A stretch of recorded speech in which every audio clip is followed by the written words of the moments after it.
పద్మ వ్యూహంలో బీఆర్ఎస్ వరుస విచారణలతో సతమతం. త్వరలో ఫార్ములా ఈ కారు రేసుపై ఛార్జ్ షీట్, అనంతరం ఫోన్ ట్యాపింగ్ కేసు వేగవంతం. అదే టైంలో గొర్రెల పంపిణీ కేసులో దూకుడు, కాళేశ్వరంపై సిబిఐ విచారణ సైతం అంటూ ఇక్కడ ఫార్ములా ఈ కేసు అనేది లొటపీస్ కేసు అని కేటీఆర్ ఒక 10 సార్లు చెప్పుంటాడు. నిన్న ఒక ప్రెస్ రిపోర్టర్, నాకు తెలిసి TV9 అనుకుంటా, ఆ రిపోర్టరు పొన్నం ప్రభాకర్ దగ్గరకు పోయి మైక్ పెట్టిండి. ఇట్లా పెట్టి, సరే ఇది ఫార్ములా ఈ కేసు అనేది ఓ లొటపీస్ కేసు అంట కదా అంటే ఆయన నవ్వుకుంటా పోతుండు చప్పుడేక. అంటే ఆయనకు కూడా ఎరక అది లొటపీస్ కేసు అని. ఆయా అంతే అన్నట్టుగా వెళ్ళిపోతా ఉన్నాడు. అయిపోయిన తర్వాత ఆ రిపోర్టర్ ఇట్లా పెట్టుకుంటే ఆయనకు కూడా నవ్వొస్తా ఉంది. అంత కామెడీ అయిపోయింది. అంటే ఆ కేసులో ఏమీ లేదనేది వాళ్ళకు కూడా తెలుసు. అసలు ఆ కేసు ఏందో ఒకసారి చూడండి. ఇక్కడ వీళ్ళేం రాసిరు చూడండి. ఫార్ములా కేసులో అరెస్టులు తప్పవంటూ ఫార్ములా ఈ కార్ రేస్ లో ఆ కేసులో ఈసారి అరెస్టులు చేసే అవకాశం ఉంటుందని ప్రచారం ఉంది. ఇప్పటి వరకు మాజీ మంత్రి కేటీఆర్, సీనియర్ IAS అధికారి అరవింద్ కుమార్ తో పాటు ఇగో ఇది ఎంత తెలుసా, 46 కోట్ల ముచ్చట. 46 కోట్ల ముచ్చట. సో 3 లక్షల కోట్ల బడ్జెట్ మన రాష్ట్రం, 46 కోట్లు. సరే అన్న, ఒక్క రూపాయి అయినా సరే తప్పు చేస్తే అవినీతి పరుడే కదా, ఖచ్చితంగా శిక్ష పడాలి కదా, 100% పడాలి. I do agree. బట్ ఒకసారి చూడండి, విదేశీ కంపెనీలకు సంబంధించి అంటే ఎవరైతే ఈ స్పాన్సర్స్ ఉన్నారో, ఆ ఫార్ములా ఈ కార్ రేస్ ఎవరైతే నిర్వహించారో ఆ కంపెనీకి ఇక్కడ GHMC నుంచి నిధులు ట్రాన్స్ఫర్ జరిగినాయి. అయితే సరే, ఆ టైంలో మంత్రిగా తీసుకున్నటువంటి నిర్ణయం లేదా ఆయన తప్పిదం ఏమని ఉంటే దానిపైన ఖచ్చితంగా ఏదైనా ఉంటే మాట్లాడతారు.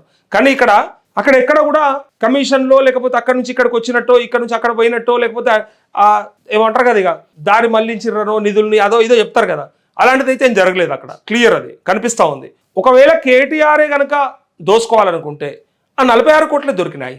ఆయన మున్సిపల్ అడ్మినిస్ట్రేషన్ శాఖకి మంత్రి, ఐటీకి కూడా మంత్రి ఉండే. ఐటీ పెట్టుబడుల ద్వారా మన రాష్ట్రానికి వచ్చినటువంటి కంపెనీల ద్వారా ముడుపులు తీసుకోవాలంటే కొన్ని 100 కోట్ల రూపాయల ముడుపులు తీసుకోవచ్చు. పైగా తీసుకోలేదా అంటే మరి నేను చూడలేదు, మీరు చూస్తే చెప్పు ఎవడన్నా సాక్ష్యం ఉంటే, పలానా కంపెనీకి వెళ్ళి తీసుకోండు, పలానా జాలికి వెళ్ళి తీసుకోండి అని. అయితే ఫోన్ ట్యాపింగ్ కూడా గిట్నే చెప్పారు. మస్తు మంది హీరోయిన్లను బెదిరించిండు కేటీఆర్, మీకు ఎరకలేదా? అరే మీకు తెలియదా, అలా బెడ్రూమ్లలో వీడియోలు ఇట్లా తీపిచ్చిండు, ఫోటోలు వీడియోలు పెట్టి తీపిచ్చిండు ఇట్లా అని చెప్పారు. తీపిచ్చిండ నిజమేనా? చదువురాని సన్నాసులకి, అస్సలు తెలియలేని దద్దమ్మలకి ఏదైనా వార్త చెప్తే ఒక గిట్నే ఉంటుంది. అలాగే తెలిసింది గంతే. ఫోన్ ట్యాపింగ్ అంటే అది ఆడియో రికార్డ్ అనే విషయం కూడా తెలియకుండా బెడ్రూమ్లలో వీడియోలు తీపిచ్చిండు అనే ఇంత ముచ్చట చెప్పిర్రా కొంతమంది దొంగలు, కాంగ్రెస్లో ఉన్నోళ్ళే వాళ్ళు కూడా. సో అట్లాంటి అంత అజ్ఞానంలో ఉన్నటువంటి వాళ్ళని ఎవడు పైకి తీసుకురాలేడు, ఎవరి వల్ల కాదు కూడా. అయితే ఫోన్ ట్యాపింగ్ కేసులను అయితే ప్రతి హీరోయిన్ వేధించిండని, ప్రతి కుటుంబాల మధ్యలో నిజంగా చిచ్చు పెట్టిండని, లేదా వీళ్ళిద్దరి మధ్య కేటీఆర్ అని విన్నాడని పొద్దున్న దాకా గాలముచ్చట్లు వినుకుంటా కూర్చుంటాడు ఆయన మంత్రి. సిగ్గుండాలి ఎవరికన్నా చెప్పాలంటే. అరే ఇంటెలిజెన్స్ విని ఇంటెలిజెన్స్ తీసుకొస్తుంది, అది అనఫిషియల్గా చేయడానికి ఉండనే ఉండదు. అసలు ఆ టెలిగ్రాఫ్ యాక్ట్ ప్రకారము చేయాల్సింది పోలీసులు చేస్తారు, అది ఇంటెలిజెన్స్ వాళ్ళే చేస్తారు. అది ఎవడో ఇండిపెండెంట్గా చేసినట్టు సరే చేసి రికార్డ్ చేసి వాళ్ళు తెచ్చిచ్చింటే ఆయన పొద్దున్న దాకా గది వినుకుంటే గదొక సంతోషమా, అదొక మనిషా? అట్లా చేస్తారు ఎవరన్నా? వేరేటోళ్ళు ఇద్దరు మాట్లాడుకున్న మాటలు విని అదేం కర్మ, దాంట్లో ఏమొస్తుంది, దాంతో ఎవరిని బెదిరిస్తే ఏం చేస్తారు, రేపు పొద్దుగల అది ఎందుకు బయటకు రాలేదు? ఒక్కడొచ్చి కంప్లైంట్ ఇచ్చిన చెప్పమని. ఇంతమంది హీరోయిన్లను కేటీఆర్ బెదిరించారని చెప్పారు కదా.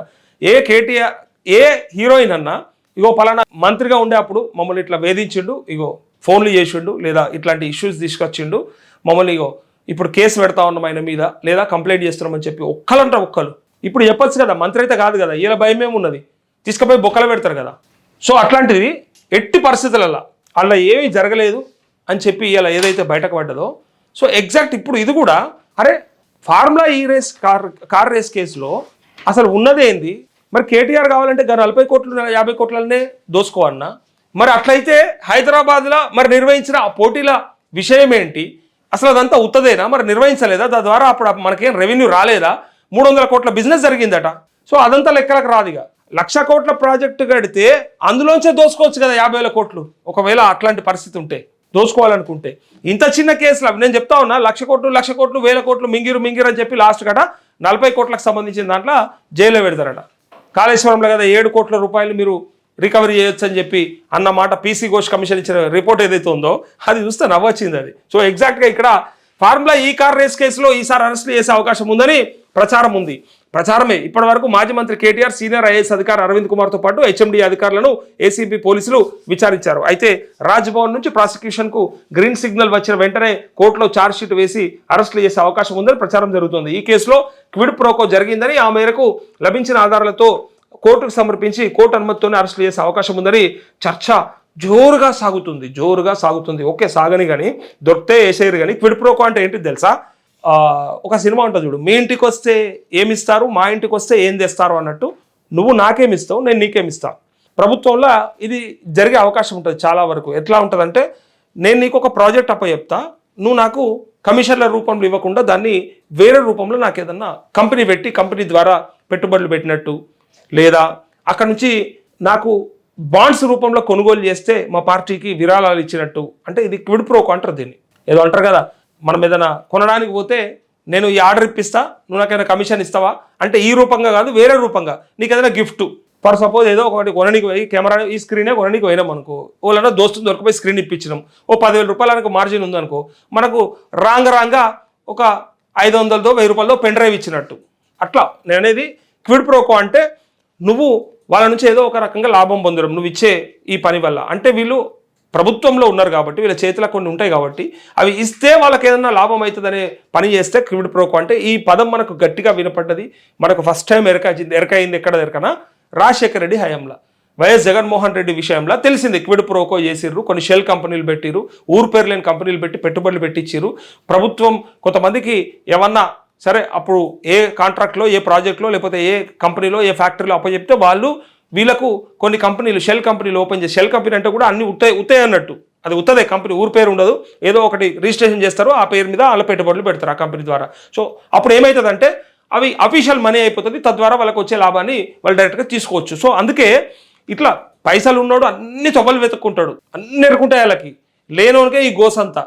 ఈ యూరియా బస్తా కోసం చేస్తాడు, ప్రభుత్వం ఇచ్చే పెన్షన్ కోసం చేస్తాడు, ప్రభుత్వం ఇచ్చే రైతు బంధు కోసం చేస్తాడు, ఇవిట్ల కోసానికి ఎదురు చూస్తాడు. ఉన్నోడు ఇంకా ఎట్లా కొట్టాలి, ఎవరిని ఎట్లా కొట్టాలి, ఏడికలు ఎట్లా తీసుకురావాలని గీ పనిలో ఉంటాడు. మనమేమో ఇంకా యూరియా బస్తా కోసానికి ఆ క్యూలలో నిలబడతాం. మన కోసం మనది. అందుకే ఇగో చక్రబంధంలో ఉన్నారు గులాబీ నేతలు అంటూ. ఫార్ములా ఈ కార్ రేసు, ఫోన్ ట్యాపింగ్, గొర్రెల పంపిణీ కేసుతో పాటు కాళేశ్వరం ప్రాజెక్టు అక్రమాల కేసులో బీఆర్ఎస్ నేతలు చక్రబంధంలో ఇరుక్కునే అవకాశం ఉందంటూ ఈ చక్రబంధం ముచ్చట సంవత్సరం నుంచి వింటున్నాం, సంవత్సరంన్నర నుంచి వింటూ ఉన్నాం. అప్పటి నుంచి ఇదే నడుస్తూ ఉంది. ఇది అయ్యేది కాదు, పోయేది కాదు, ముందర పడేది కాదు.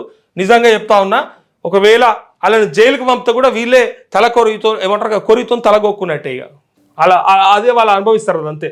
ప్రజలు అంటా ఉన్నారు ఆ మాట కూడా.